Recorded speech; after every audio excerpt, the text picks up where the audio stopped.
Bhagavatam ki jai. Go Premanandi. Oh, glory to the lotus feet of Shri Guru and go. Glory to Srila Prabhupada.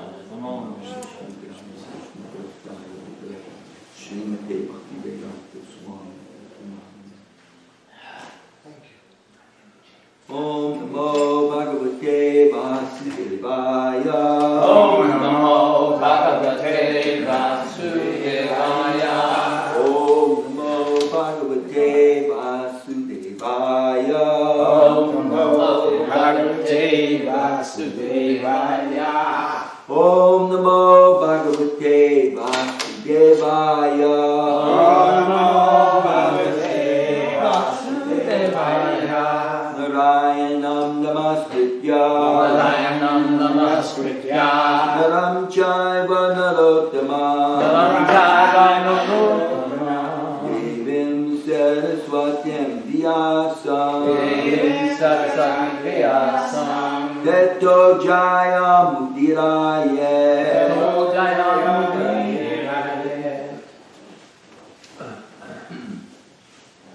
Before reciting the Srimad Bhagavatam, which is the very means of conquest, we first offer respectful obeisances unto the personality of Godhead, Lord Narayana, unto Narayan Rishi, supermost human being, Mother Saraswati, the goddess of learning, and Srila Vyasadeva, the author. Our regular attendance in classes on the Bhagavatam by rendering service to pure devotees. all that's troublesome within the heart becomes destroyed to practically nil, and thus loving service unto the glorious Lord, who is praised with transcendental hymns, becomes established as an irrevocable fact. Srimad Bhagavatam, Canto 2, Chapter 6, Purusha Shukta confirmed. Text number 17. Please repeat.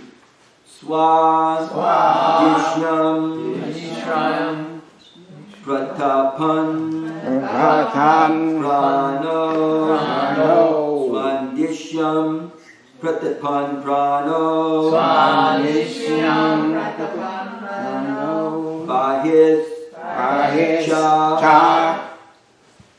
Pratapati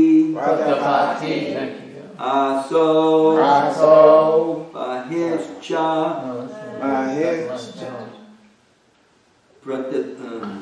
Pratapatyaso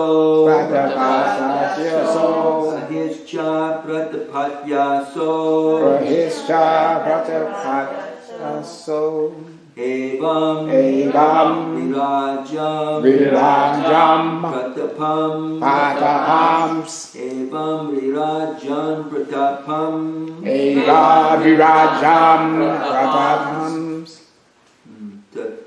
Tapati Anta Bahi Puman Tapatyantor Bahi Puman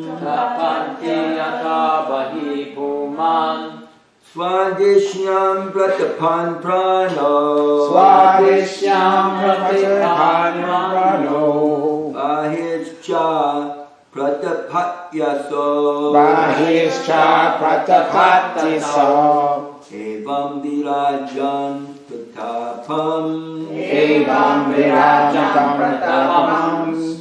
Tapatyantar Bahi Puman Swadishyam Pratapan Prano Bahishcha Pratapatyaso Evam Virajam Pratapam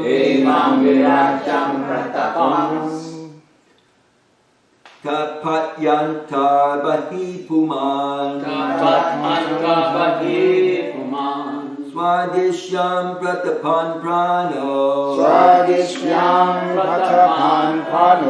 Bahishcha Pratapatyaso Evam Virajam Pratapam Tapatyantar Bahi Puman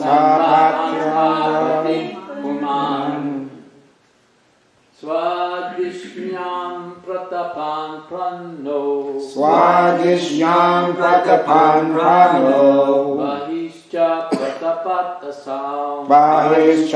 Pratapatyaso Evam Virajam Pratapam Tapatanta Bahi Puman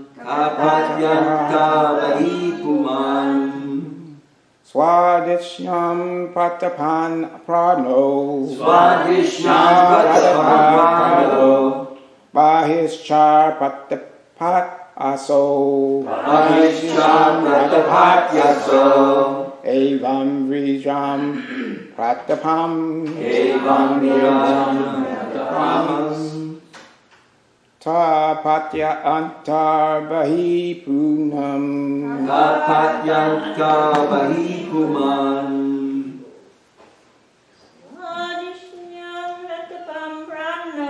Swadishyam Pratapan Prano Bahishcha Pratapatyaso Evam Virajam Pratapam Tapatyantar Bahi Puman Swadishyam Pratapan Prano Bahishcha Tahischa Pratapatyaso Evam Virajam Pratapam Bahipuman Tapatyam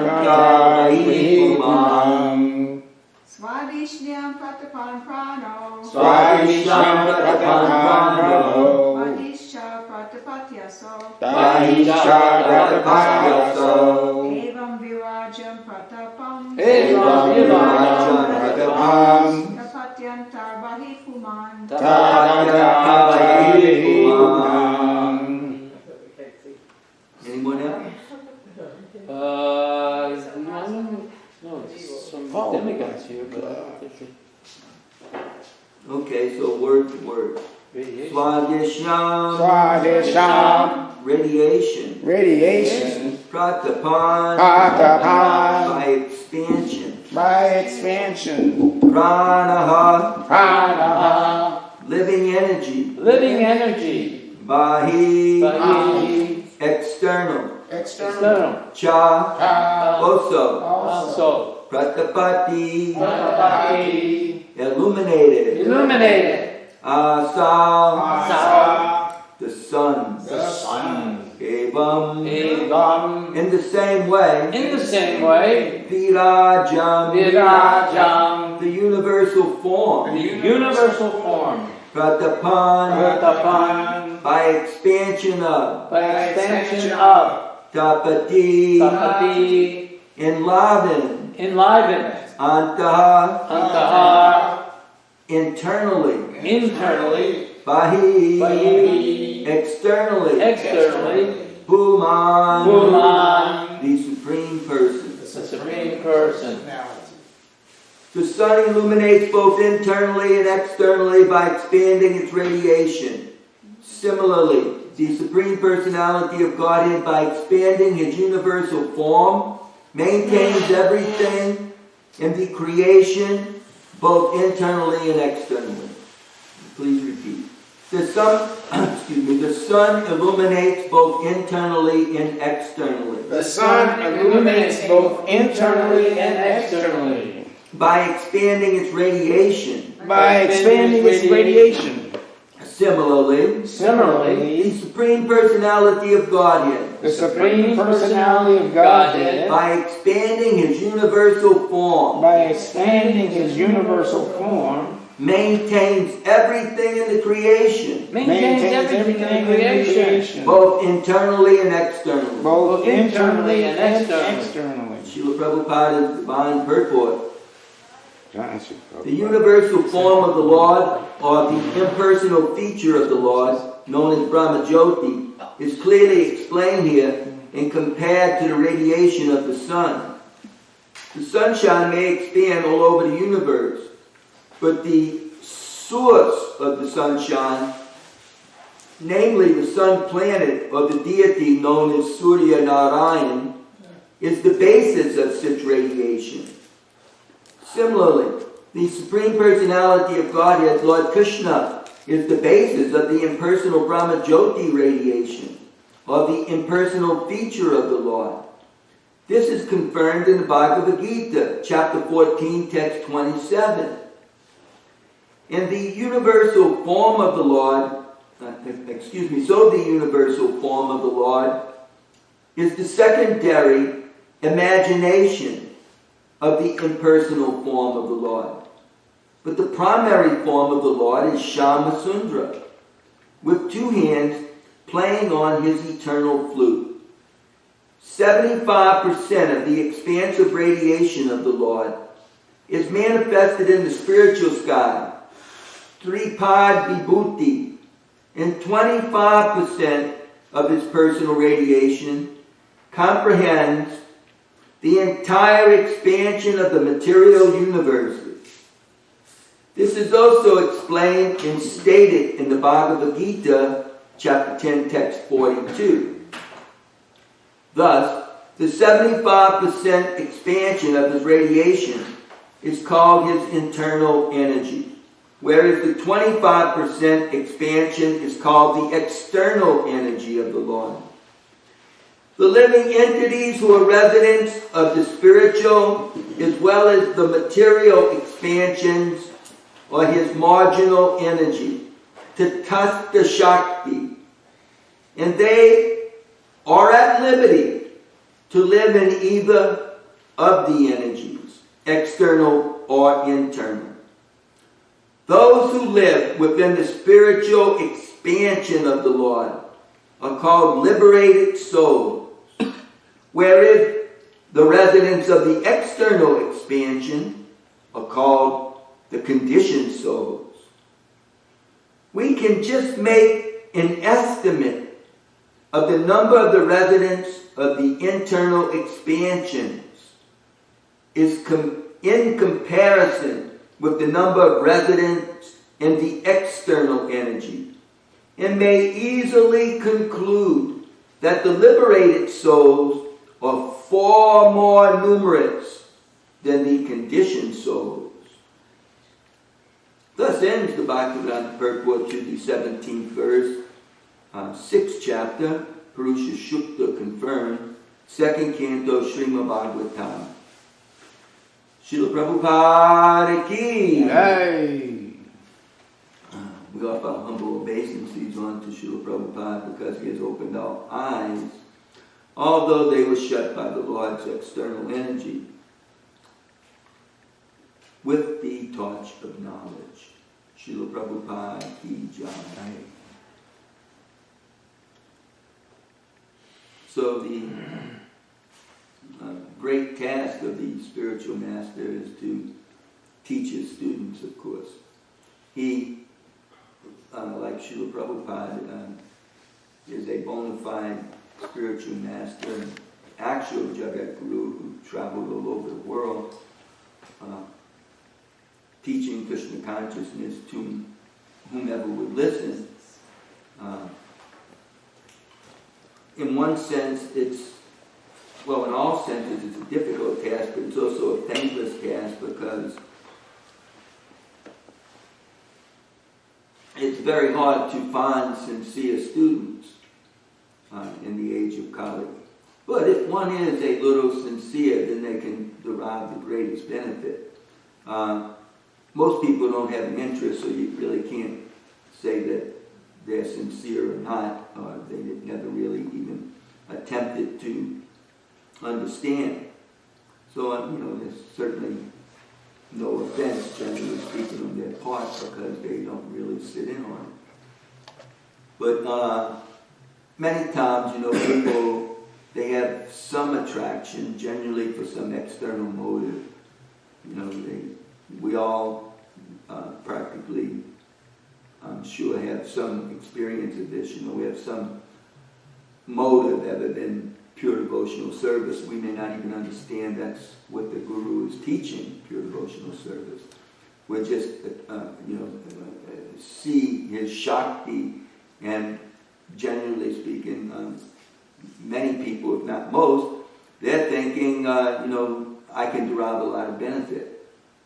And, and they see that in terms of what they consider their benefit, or what they want for benefit. And generally speaking, it's something external, it's some material opulence. Srila Prabhupada quoted 1042, which is the last verse in the 2nd chapter, where Krishna says, what need is there to understand all this opulence when only a fragment of me has expanded all this. So in that, Srila Prabhupada in the purport, he makes some comment about how there's an exchange of opulence when the jiva meets Bhagavan, or the source of all opulence. So this desire for a more opulent position is, we could conclude, it's not completely foreign to a pure soul, because a pure soul is in relationship with the Supreme Soul, and the Supreme Soul is full of opulence. So the Jivatma, the little soul, is also affiliated with that opulence and is accustomed to it. So to find ourselves in this material realm, bereft of opulence, can be very depressing. And to have the opportunity to link with some source where there may be a replenishing of our spiritual state or our opulence can be very refreshing. The thing is for the student to not get hung up in thinking that their material desires are the all in all, and to eventually, ignore the potential and the giving of the spiritual master's teaching of pure devotional service. Many times we see that students or people, they leave not having a taste for devotional service, but instead are seeing in terms of what am I getting out of this in terms of what I want? And generally speaking, that what I want is, something for me, something that I possess, whether it may even be detachment from everything. And, it could be any of the opulences of God. But we want to possess them, and we're not interested solely in service to the Supreme Personality of Godhead. It's an unfortunate condition, but that's the spiritual disease that lies within the heart. The spiritual master, the bona fide representative of Sri Chaitanya Mahaprabhu, is very expert in curing that spiritual disease. But the student, has to submit. The student has to, actually surrender on that level of wanting the heart to be clean to that extent.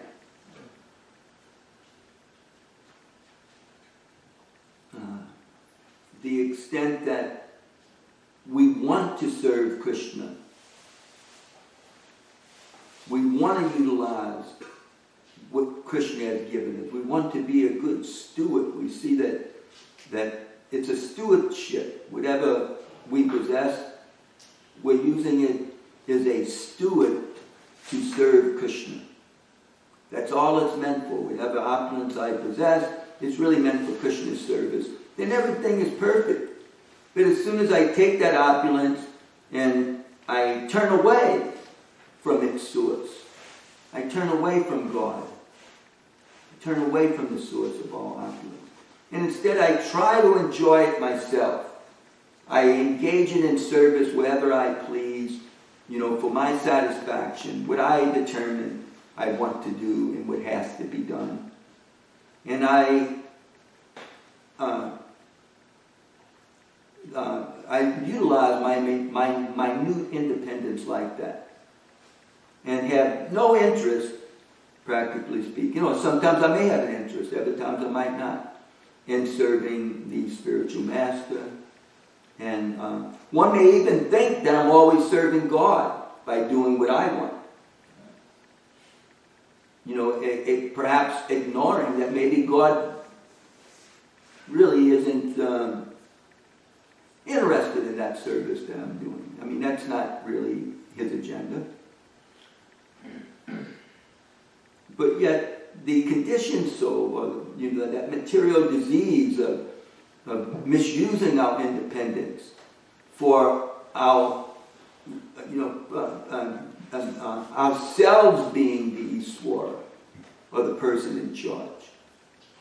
That is our material disease. That's the spiritual disease.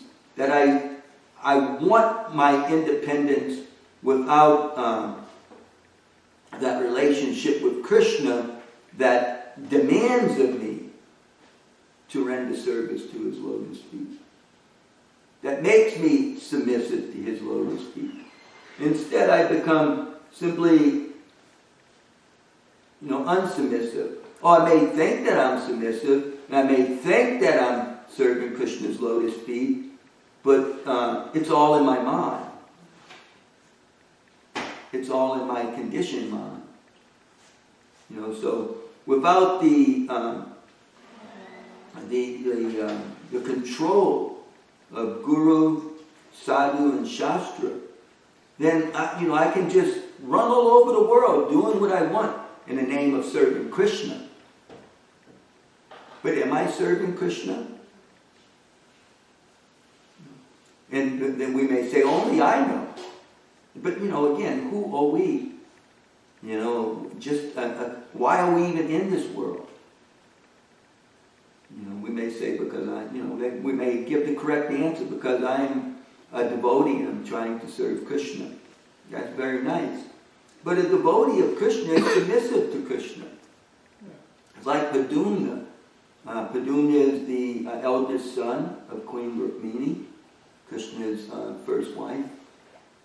And Padumna had the mentality that if Krishna didn't like something, even though he liked it very much, then he would think of that thing as great poison. And if Krishna liked something, even though he didn't like it, he would think of that as nectar. So, this is our relationship with Krishna. Yes, with Krishna Das, I'm eternally Krishna's servant. But there's more to it than that. That's what the people forget. There's more to it than just Nityaswara Krishna Das, I'm Krishna's eternal servant. That is certainly the absolute truth. But there's something more to it. Otherwise, the conditioned soul is thinking, he may not even think. He may just be atheistic or agnostic, or he may be that may not be a big priority to serve God. He may just be a kami. I'm interested in serving myself, serving whom I desire to serve.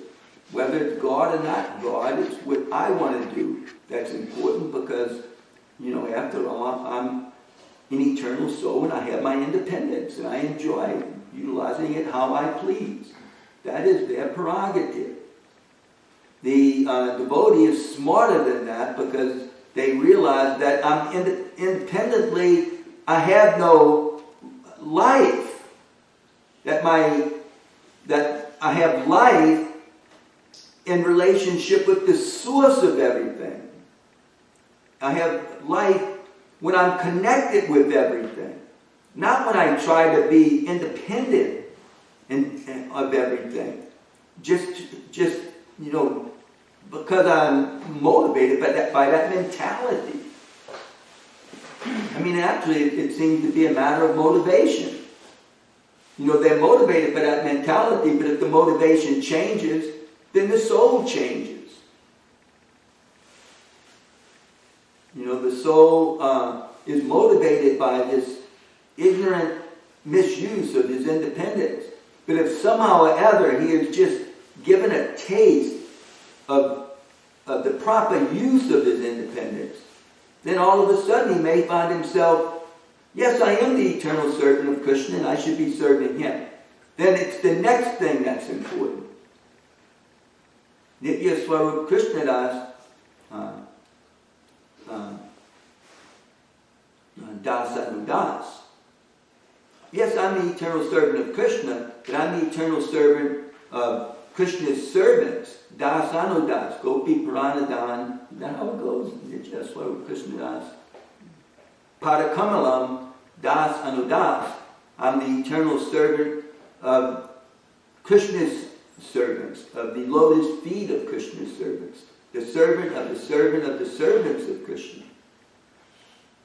So, the conditioned soul may forget that, but when we remember that, then we realize that serving Krishna means I'm serving his devotees. I'm working in relationship with his devotees. I'm trying to please his devotees, and no longer is it just in my mind, because Krishna is in everyone's mind. And we may say Krishna is dictating to me like this. I mean, after all, that's what we're learning here. Paramatma is everywhere. But Krishna's devotees, they're doing something special. They're just not claiming to serve him. They're claiming to serve his devotees. And so therefore, no longer is it just in my mind, but it's in the spiritual master's mind. It's in the spiritual master's entourage's minds. The spiritual master may have a big entourage. Gaura Kishore Das Babaji only had one disciple, Bhakti Siddhanta, but Bhakti Siddhanta had many disciples. So all those disciples were serving him. When Srila Prabhupada joined the movement, there was one brahmachari that, helped him on the path, where he took initiation when he was living in Allahabad, where one brahmachari had set up a temple. And then he spent time helping the devotees in Bombay.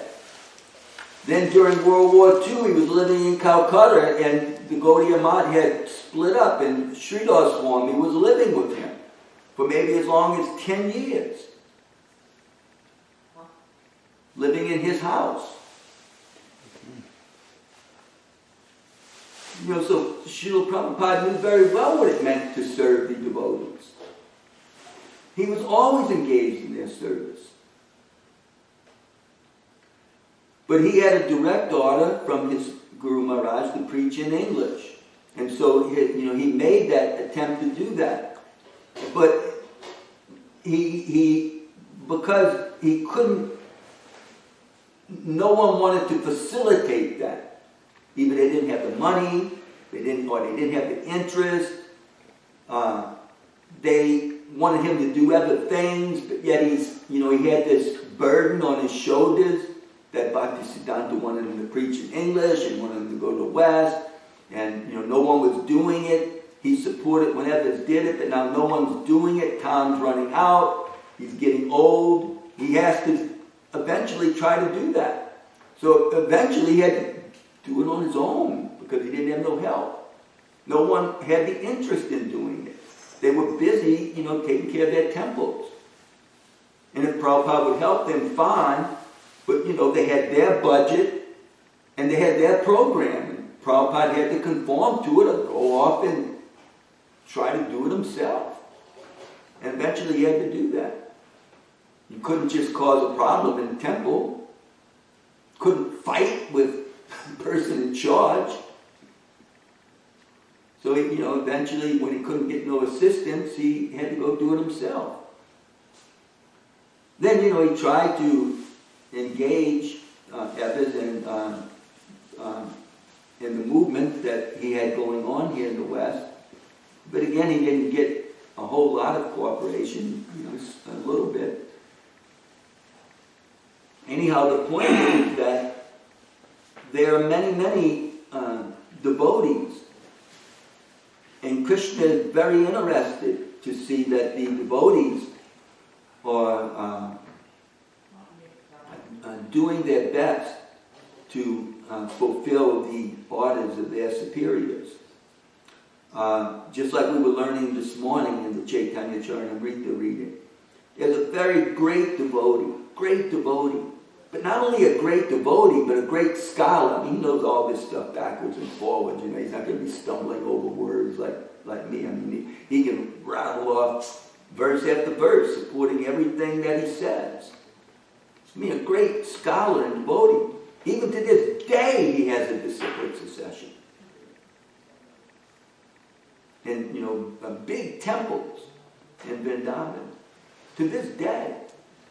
So anyhow, he had become offensive because he was attempting to exhibit his scholarship and had decided that he could write a better commentary than the previous Acharya. And Lord Chaitanya corrected him. You can't, you have the right in harmony with the previous Acharya. You can't try to flout their siddhanta or their conclusion and put forth your own commentary as being superior. He said, that has caused your false pride. That has caused you all your troubles. Give that up and accept the commentaries of Sridhar Swami, the previous Acharya. So that's what Lord Chaitanya told him, after a whole few months of what went on. And then tomorrow we're going to hear how Vallabha Bhatta replies to that. So to surrender to the line of disciplic succession is the perfection of life. It is what brings us to perfection of life. Not just gaining some scholastics in Vedic knowledge and Srimad Bhagavatam and Bhagavad Gita, and then exhibiting our scholastics, independently. So, real humility means that we respect the conclusions of the previous acharyas, and that we serve the devotees in the line of disciplic succession. Not that we just try to establish our own superiority. That's humility. And that's our real position. We're just a humble jiva. We're appearing in a line of disciplic succession. We were picked up from conditioned life, and we were given a position. We don't want to misuse that position. To use that position right means that I become a servant of the devotees. And we have to take that on with enthusiasm. It frees us from false pride. It makes us enthusiastic because we're just dasanudas. I'm the servant of the servant. I'm not a brahmana, kshatriya, vaishya, sudra, brahmachari, grihastha, vanaprastha, sannyasi. Well, what am I? I'm the servant of the servant of the servant of the Lord. That's our real position. Yasur Krishnadas. Eternally the servant of the Lord. Dasanudas.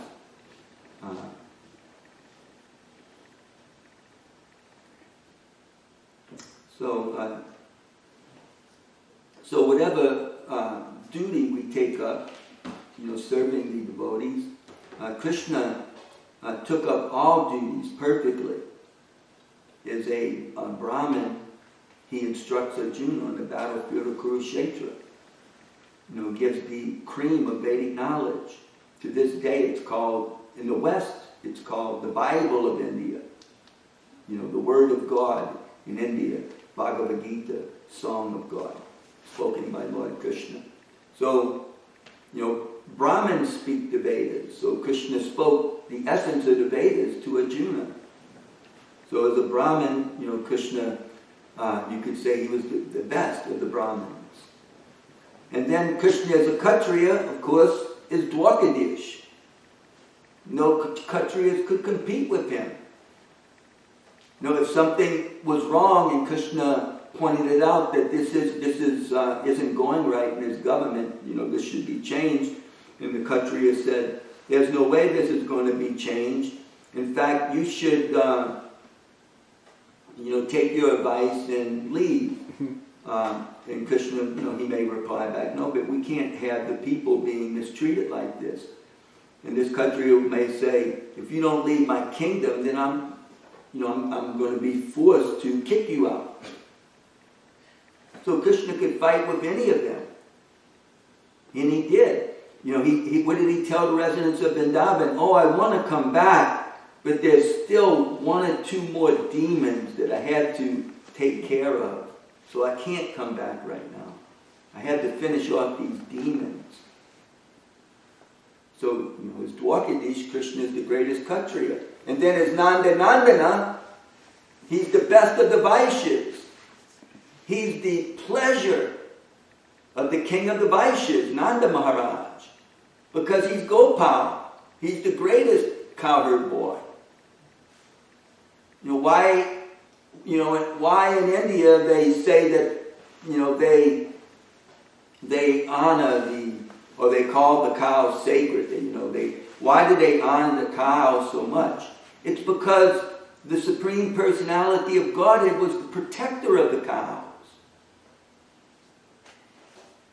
He protected all the cows. So, who would be fiendish enough to mistreat a cow, or to speak of slaughter a cow, when God himself was the protector of the cows, loved the cows, took care of the cows. So therefore the cows, are very sacred. A Hindu may even be a meat eater, but he'll never,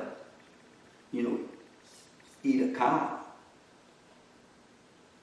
Just like a Muslim won't eat a pig, but for different reasons, because Krishna loves the cows. It would be the greatest sin to harm a cow. Still, sometimes some person may fall into such terrible maya that they may do that, and the spiritual master can even rescue such a sinful soul. That's the power of Krishna and his devotees. And then Lord Krishna was the best of the Sudras. How was Krishna ever? We never saw Krishna, doing Sudra things, but no. Parthasarati, the chariot driver of Arjuna, was like, the chariot driver is a Sudra occupation. That's why Karna was always embarrassed when he would get into spouts with Bhima. Because Bhima would laugh at him and call him a Sudra.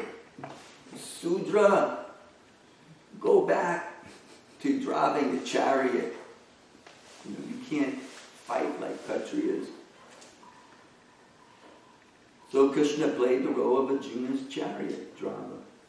But he exhibited, the skills of a Sudra to the greatest extent. So Krishna could do anything serving his devotees. We may certainly have our limitations, but we can serve the devotees, whatever our limitations may be, or our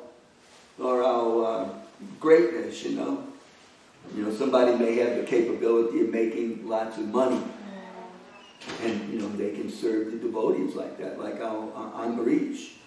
You see how much he spent in Prabhupada's service. Just an amazing amount. He bought the Hawaii temple, he helped buy the Detroit temple, he maintained it for years, he maintained Hawaii for years. That's just a few of the things. He's even given money here to various programs. He left the devotee in charge of some money that he has, and that devotee got to pick out what he wanted to help. That was just things in North America. Not to speak of him taking the main role of building the temple of Vedic Planetarium. He's only spent about $35 million on that. But, so this devotee, Punyakirti, he would see different things going on, and sometimes people would write a letter, and he would decide, well, all right, we can give a little donation to that. And he would write the check for Ambarish and send it on. So many things, he's done to assist Prabhupada's movement with, his wealth. So whatever we have, we can use in Krishna's service, whether it be our words, our ideas, or, simply our life. Just give our life to Krishna. Prabhupada would say, one life, give one life to Krishna. That will perfect your life. Says this one life, Prabhupada didn't take it as very significant because he's seeing things on an eternal level. So one life, Srila Prabhupada compared to one period at the end of a sentence. How significant is one period at the end of a sentence? So Prabhupada said, give one life to Krishna and make everything perfect. So that may be hard to do. for some people. But then, if they have some money, they can give money to Krishna and make their life perfect. Or if they're real good with, articulating words, then they can, articulate Krishna consciousness for people. They can write like Satyaraj. Satyaraj is such a good writer, he's written so many things. Or you have so many devotees, that write for BTG, or they write for this, so that people give their words to Krishna. Or somebody may just be an orator, a speaker, and they go out and they just speak for Krishna. People may just be an idea person, they have really sharp intelligence. And they can devote that somehow in Krishna's service, That makes all of our lives perfect if we can just take up that role again of cooperating, to serve Guru and Krishna. Gopi Pada Kamala Dasa Dasanudas. I'm the servant of the Lord of the Gopis, Sri Krishna. Gopi Pada Kamala Dasa Dasanudas. So, Krishna is the Lord of the Gopis, and, we're the servant of the servant of the servant of the Lord of the Gopis. But, Krishna is served by not only gopis, but cowherd boys. He's served by brahmanas.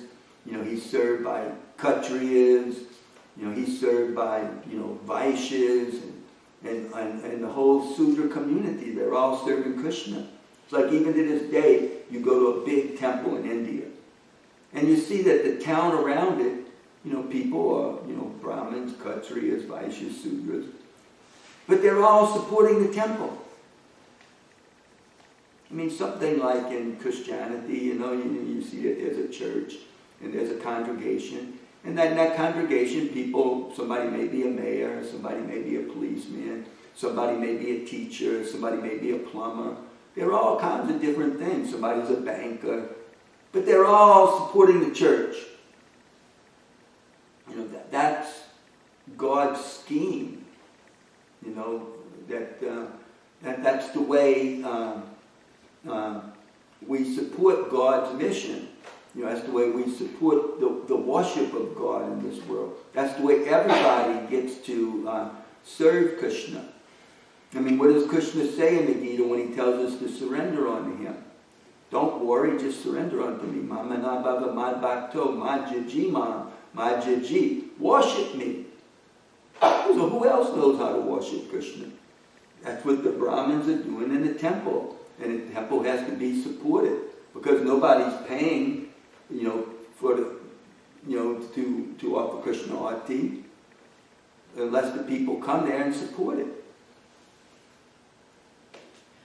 So, everybody cooperates together to support the Lord's mission. His worship in the temple, but then that mission goes outside the temple, doesn't it? With the book distribution and the preaching, however that may be. With the Madonga drum. Or like, we had our Ratha Yatra, and I posted some of that in New Orleans. I posted that on my Facebook page. And there you see, before a crowd, I'd say several hundred people, Bia Krishna Maharaj is giving this 2 to 3 minute little speech. Very nice speech, very simple presentation of the absolute truth, or of the worship of God, or the chanting of God's names. So you can see that there, that the mission going outside the temple to the regular people. You don't know who's going to hear it. The very first place that I was able to fully comprehend a discourse by Srila Prabhupada. Prior to that, I would listen, but I would get hung up on something that he would say that I couldn't understand. And at that time, rather than just sticking it in the back of my brain to figure it out later, my mom would start to try to understand it. But then I would lose, several sentences of what he had said because I wasn't paying attention. I was thinking about what he had said before. So it was very difficult to go through a whole lecture unless you were sitting there with a tape recorder yourself and you could stop it. You had tape recorders at that time. You could stop it. And then you could think about it, and then you could put it on, and you could rewind it and listen to it again. But if you wasn't able to do that, then, everything just keeps flowing. So sometimes I get lost in the lecture because I was thinking about other things. So it was in 1975 when Srila Prabhupada gave the lecture at the Ratha Yatra. And that was the first lecture where I just was able to listen to the whole lecture and be in, you could say, like agreement with him. Where at least I understood it and I appreciated that philosophy. Whereas at other times, he would say something, I'd say, what? Wait a minute, what did he mean by that? Or, I'd have to think about it and try to figure it out, understand it. But on that lecture, on that day, I was in the audience just looking at Prabhupada give that lecture from the Ratha card. He was speaking on the microphone. And it, everything just went so smooth. That was the first lecture that I heard that I could listen to a whole lecture and sort of assimilate it. I may not be able to repeat it word for word. I don't have that type of brain. But I could paraphrase it and put it into my own words, what Prabhupada had said. So, anyway, I'm going to stop here. It may not have been perfect, about the Virata Rupa and the Brahma Jyoti. But somehow I picked that out of this, and that's the words that Krishna helped me with, and I hope I used them enough in everyone's service here. Mother Mahalakshmi. Since we're talking about the Brahma Jyoti, the Rupa, all that type of stuff, I asked Sri Krishna Maharaj about the causal ocean, and he was saying that it's just the subtle substance that separates material and spiritual realms. But he didn't remember hearing anything about what type of subtle substance is it? Is it like mind, intelligence, what type of subtle substances, or is it? Have you heard? I know you're really. Some people say that there's, what is it? Not the causal ocean, but there's that river separating material and spiritual world. Huh? Something like that with a V, huh? Yeah. Yeah. So it said when Sri Vikram pierced the coverings of the universe, then some of that water rushed in, and and touched his lotus feet, and then that became the celestial Ganga and on down to the planet Earth, and somehow went into the hellish world, I believe. So I don't. There's the universe has those 8 coverings, including mind, intelligence, and ego. Then beyond that, though, that's not the causal ocean. What is the causal ocean? That's where Mahavishnu's lying. That's where Mahavishnu's lying? Yeah. Kranadakshay Vishnu. Yeah, so then that is just, but that appears that Krishna is a God's energy appearing in the spiritual sky within his Jyoti, where all the spiritual planets are. So when he wants the material creation, then somehow ever he manifests that Mahatattva, or that material energy, and then he enters into that as Kranadakshay Vishnu. So I don't know, are they calling that the causal ocean where he lies down? Yeah. There's actually I think it was Borjan or Gopi Pranadana. They were giving a talk, and they described, the ocean that Garbhadakshay Vishnu is lying on is actually his own bodily fluid. Yeah, that's in the universe. But the Karanadakshay Vishnu is a subtle substance which is karana, cause. And he's lying in this substance, this ocean of causes. And it's a very subtle substance, and from that substance, the cause, is the effect of the material creation. I remember you mentioning something like that, but I just couldn't wrap my mind Yeah, I around know, that. well, But, yeah, that's making a little bit more sense today. So then when Sri It's Vikrama actually pierces ocean the of universe and the water comes in, so that's water from the causal ocean or from the, what is this river by this, what is it by? Varoja River, what is that river? I thought it was Virat. Virat River, I don't know, Virat. it's something like that. Viraja? In Viraja? between what you and I were saying. Viraja River. So is that river just a part of the causal ocean? I mean, does that river surround? No, I think No. that's where you're talking about the bodily, the Gabo ocean, which is coming from the Garbhodakshaya Vishnu. I don't know. I just know that it said it's very weird, like when you look from the inside of material universe, the causal ocean is the same that this Viraja river. That's what Oh, it is? it All right. said that. So it's actually a subtle substance, and that subtle substance, just like there's a subtle substance of intelligence that covers the soul, well, there's a subtle substance, and it is cause. Everything is personal. Everything has an actual personification, and this is an ocean of cause. That was the Garbhodakshaya Vishnu? No, it's the Karanadakshaya. Karanadakshaya, okay. And he expands to become the super soul. Right, and it's like Well, it's like after the third after he No. expands his Garbhodakshaya Vishnu. I think it's like from the third canto or something like that. But I heard, I'd have to go back and look and find where I was reading. And then I heard a class, and I believe it was somebody, either like Gopi Pranadhana or Borjan, or both of them. And that was what they said. And, they actually, I don't understand it. I'm just repeating what I heard. And I accept them both as very,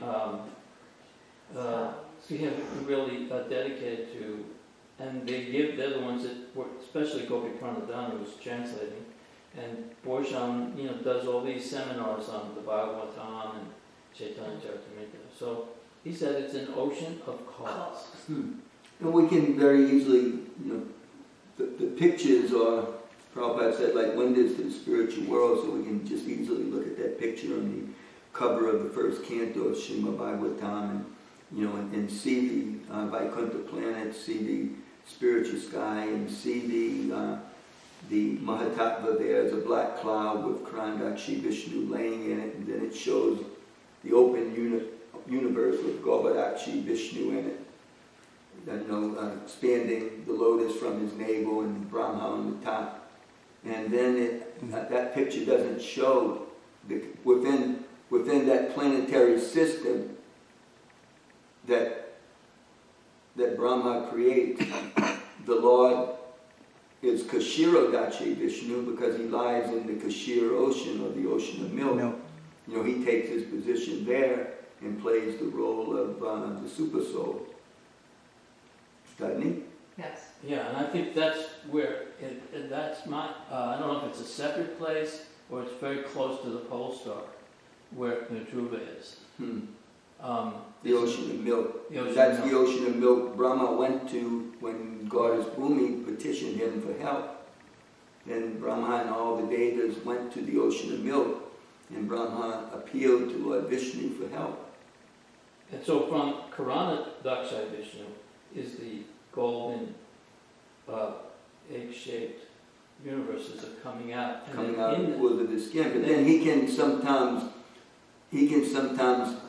take part in Krishna's pastimes that's going on just within one of those universes, as he did when there was that Brahmin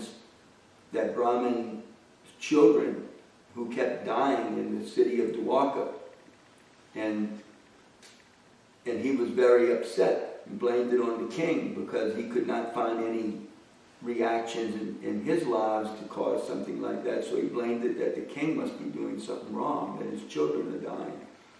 And Krishna was there, and the Yadu dynasty was there, but they would just tolerate this Brahmin making all these accusations against the king.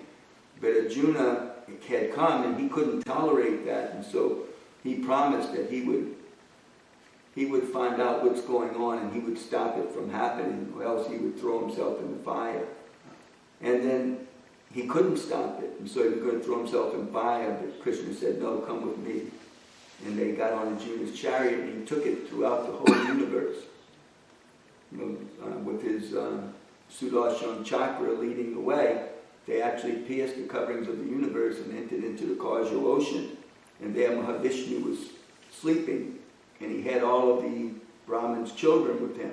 And he said, yes, I have done that just to bring you here. I felt like seeing you, So then they returned. I guess they returned with the Brahman's children. He referred to them as Nara and Narayan.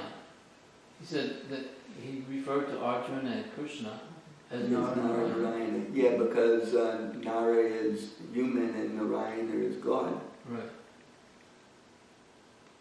Yeah. In the past time where Apura is taking Krishna Balaram out of Balaram, and he has that vision in the water, and he sees, it's called Mahavishnu, but he's lying on Sheshanaga, and that's the only place I know of that. Mahavishnu, or Karuna Dakashai Vishnu, is usually Mahavishnu, is lying on Sheshanaga. Usually he's just lying in the causal ocean.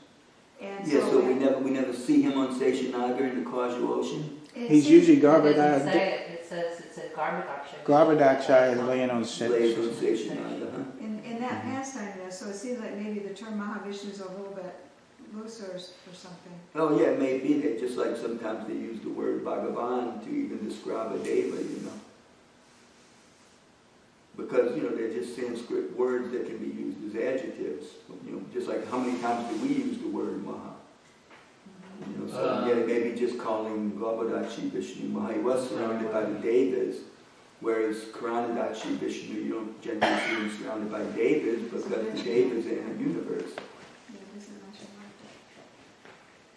like But it does say Mahavishnu in those, in the Krishna book. Could be a mistranslation. I've been painting as I was studying that section, so. You have to go back and look at the Sanskrit and the, in the Bhagavatam. See if you can find the particular verse it is in the Bhagavatam. I think I did, but I didn't. See if they use how they describe the Vishnu there, All right, anyway, nature is calling, and I have to respond. Hare Krishna. Thank you so much. Prabhu. Jai Krishna.